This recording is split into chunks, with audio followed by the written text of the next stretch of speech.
अस्सलाम वालेकुम दोस्तों, मेरा नाम ताबिश और आप देख रहे हैं मेरी ये वीडियो ताशिफ़ा यूट्यूब चैनल। ये बड़ा ही क्विक सा अनाउंसमेंट है। आज रात को तकरीबन अब से कुछ 6 घंटे बाद मैं लाइव होऊंगा एक चैनल के ऊपर और we will be having a very interesting discussion there.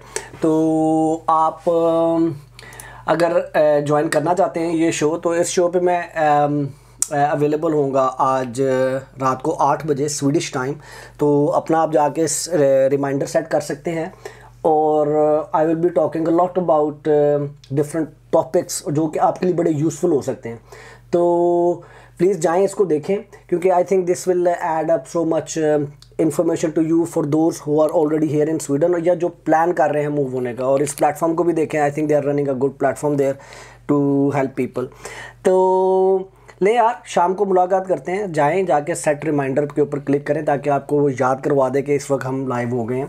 और उसके अलावा मैंने जो इस वीडियो का जो लिंक है वो डिस्क्रिप्शन में डाल दिया है। अपना बहुत ज़्यादा ख्याल रखें, खुश रहें, मेरे लिए दुआ कर दें। अल्लाह हाफिज़।